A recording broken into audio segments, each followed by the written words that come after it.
Welcome to Simplified Profits. With over 23 years of experience in the stock market, I'm Anthony Calhoun. Just make sure you subscribe, turn on your notifications, and leave some feedback. Today, I'm going to go over a real quick video on my strategy I use after 23 years to beat the market. Okay, it's really so simple. I almost call it passive, especially if you just go ahead and set alerts up for the strategy. I basically get text messages and emails when to buy and sell. Now it's hard to do that when you're trading the market. You're always kind of watching and being involved, especially when that's your passion and you love trading, you love the market. It's kind of hard to not pay attention. But when life is busy and you don't have time to pay attention, you really don't have to worry about it, ladies and gentlemen. I mean, it's really simple. That's why I call it simplified profits. But let's dig into it. So the first thing you want to pay attention to is the 200-day moving average. That is this green line we have up here. Now this is what I call your basic health meter for a stock or ETF or anything you want to get into. It's basically the average of the last 200 days, okay? And you want that above, you want your stock or your ETF above the 200-day moving average. As you can see, I have the S&P 500 up over here from A to Z, and we're just going to go through. We can go through them all, but we're not going to have time to go through 500 stocks. So we're just going to go through and pick some. And this is ticker A, Agilent Technologies. It's a healthcare sector, diagnostic and research. As you can see, down here would have been the time to be trading this or buying for the long term when it's over the 200-day moving average. Okay, so you had some pullbacks back here, would have been adding times, but since then, up until it crossed under, you would have made 75% in 1.6 years. Okay. Now, considering the market averages 12% a year, in a year and a half, you did 75. That's a pretty good gain. Okay. So once it dropped under the 200-day moving average, I got a rule, and that's what I want to touch on. If it can't hold the 200-day moving average, don't hold it in your portfolio. Well, I don't. This is for educational purpose, but I don't hold it in my portfolio. I don't trade it unless I'm buying it for straight income. If it's I like the holdings in it and it pays me a decent dividend monthly. So from when it crossed under to when it crossed back over, it was still down 13%. It went down as much as 25%. Okay, so that would have saved you some losses over 10 months. So your money would have been just slowly bleeding in a 10-month span. Of course, it went back up, but if you would have waited to enter when it crossed over the 200-day moving average, or you could have swung trade as the first pullback and it set a double top there. So would have kind of watched out for it to drop back under, which it did. But even if you bought over the 200 and sold it then, you'd still been up 4% in 5 months. And as you can see, once it dropped under the 200-day moving average, it dropped as much as 30% and still down 7% from the time it crossed back over. And you could enter it right now. You could have that money working in something bullish and still saved yourself 3% loss. Okay. American Airlines. I mean, this company could barely hold the 200-day moving average throughout its, we're going back on the daily. We could pull up monthly and weekly and take a look at that. But some of the biggest losses you're going to get are going to be under the 200-day moving average. You can go back and look at GE. I have some old stock charts I pulled up. It's in the book, Simplified Profits. Pick it up, either the long kind of more investing edition or the trader's edition. There's plenty of examples in there that these charts don't go back far enough for. Those are charts I had from a long time ago. So as you can see, I mean, it crossed back up here. That might have been an entry after one swing over. You got a little bit of time, but once again, you are back down. I mean, this thing, if you would have stuck to the 200-day moving average on this, I mean, somebody's bled out 65% over 5 years. If you've been buying it and averaging down, you might not be down that much, but you're still took a hit. Your money wasn't making money. It was losing money. If it can't hold the 200-day moving average, just stay away. Here we go, Apple. Another great one. So if you would have, right there was over the 200-day, Could have had 61%. Would have locked in 30% when it dropped under there, 25%. And that was within 9 months. And it crossed back over. So could have entered there. It looked like it walked up to 20-day moving average, which is in the middle of that Bollinger Band. We're kind of zoomed in, or zoomed out, I should say. So it might be hard to see. But from there, I mean, you would have had a good 131% in 2 years. Great gain. Before it started really struggling to hold that 200-day moving average again, which you would have got out. Let's say you got out there. You still would have, by the time it broke and was able to hold, you saved yourself 2% loss in 10 months. Now is the time where it looks like it's setting a triple top up here, ladies and gentlemen, and struggling to break under that 200-day again. So be careful on Apple. AbbVie, this is a healthcare sector. I may be saying some of these companies wrong. Don't really care. Now this is one that you can see is kind of crossed under, kind of toggle with the 200-day. I know they pay a good dividend. So maybe this is a company you just want to buy and hold just for the dividend. I don't know.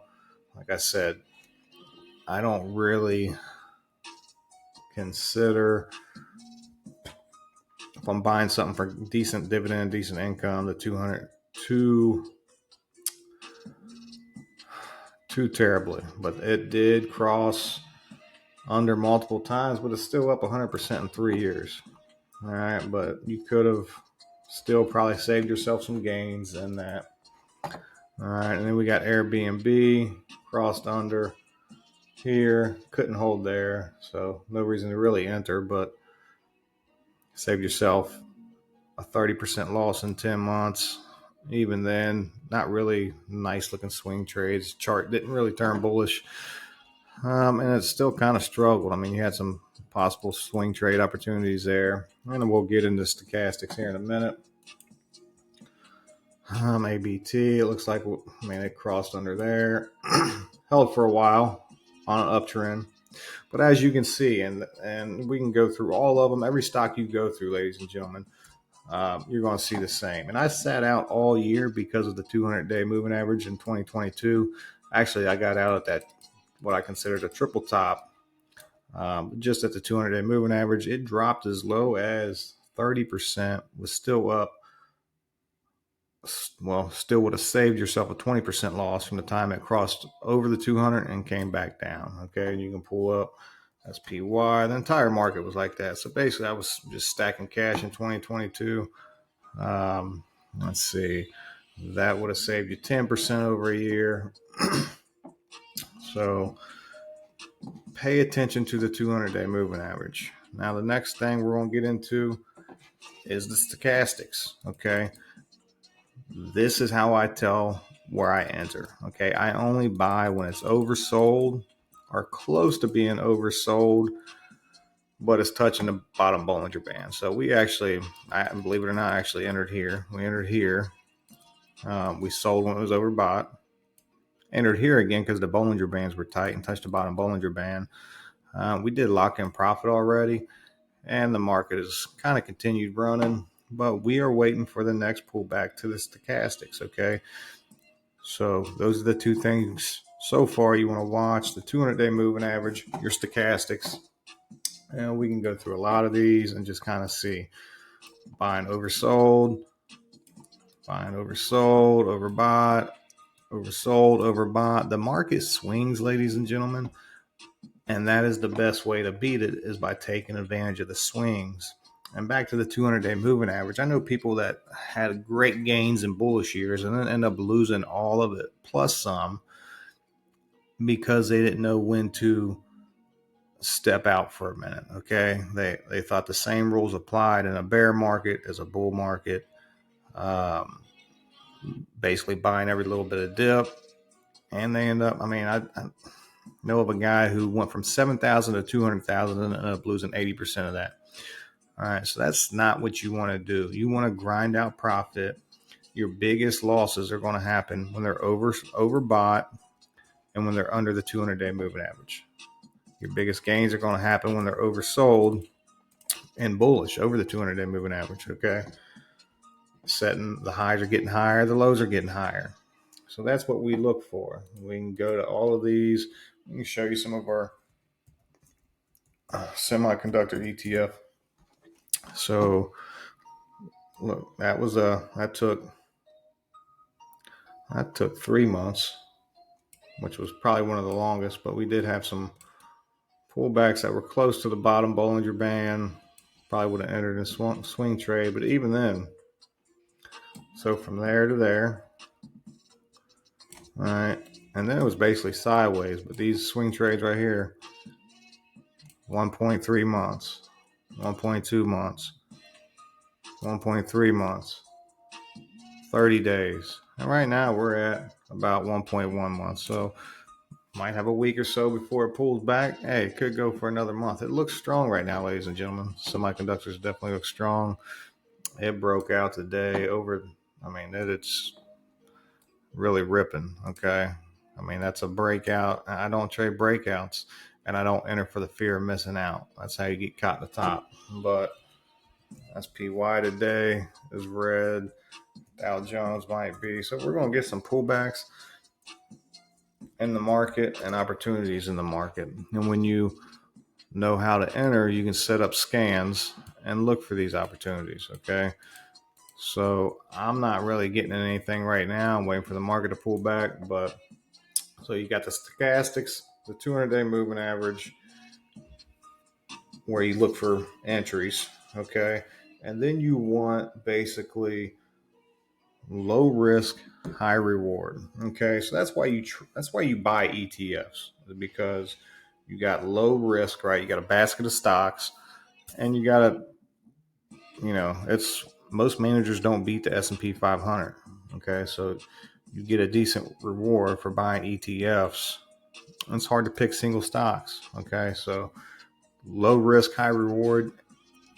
And if you know anything about leverage, you want to use leverage. The best way to use leverage is to not borrow money and use leverage. So for instance, this is a leveraged ETF. That's why we don't hold it no matter what. We sell it when it's overbought, but leveraged ETF, okay, you would have entered right there. You've been up 35% in 20 days, ladies and gentlemen. That's how you want to. Now, we enter them based on the ETFs chart. So we wouldn't enter a leveraged ETF based on a leveraged ETF chart, because the 200-day moving average and stochastics, support and resistance are going to be in different areas because decay takes place on leveraged ETFs. Okay. So the goal is to look at just your standard ETFs, be patient, set up alerts. I get text messages and emails when it's overbought and when it's oversold and when it's overbought. Okay. Now you can leave your profit in there to keep running if you want, or buy a little bit of the leveraged ETF and buy a little bit of the regular ETF to let it run. So you have a little bit of long-term positions in there, and you're just not completely out of the market. I do keep some long-term positions, ETFs, and I just average down on them, or just I either keep cash flow to average down, or I just buy on every pullback if I'm trying to add to it. So if the ETF is down, I will average down. Okay, I don't want my position to be down. That's another thing. You want to keep cash flow coming into your account, 10 to 20% of your income, and you want to keep some cash on the side. Don't go all the way in on a position. Okay, because a big thing in winning is being able to manage that position. Okay, you're never going to pick the bottom. You're never going to pick the top. But if you can manage when you enter the bottom, okay, so if it keeps going down, this is under the 200 day, so we were in semiconductors at this point, but okay, it kept going down 2%, but on a leveraged ETF that would have been 6%, so you probably would have bought twice there, and you would have been able to get your costs down and make more profit. Okay, now sometimes it goes down more than that. For instance, right there, it hit oversold and it dropped as much as 3.5%. So you've been down about 10%, but you would have bought multiple times there to lower your cost average and then locked in profit when it was overbought. Now that's under the 200 days, so wouldn't have been making that trade, but that's just an example. Okay, and same with the top. That's why you want to keep a little bit of long-term positions, because just when it gets overbought, don't mean it's going to stop running. I mean, Dow ran another 8% in a month and a half from when it was overbought. Okay, sucks to miss out on that, but if you take advantage of leverage, you never know when the market's going to trade sideways. You never know when it's going to trade down. Just know a strategy that works for you. Okay. After 23 years, this is what works best for me. It's simple. I sleep good at night. I'm never all the way in. I know if I wake up in the morning and my position's down, I got cash to add to it. Okay. And I know I made a good strategic entry. I'm in leveraged ETFs. So even if I got to hold them for a while, if I don't have cash, I got to hold them till they go back up. I'm not stressing it. Okay. Keep it simple. Don't overcomplicate it. I'm out.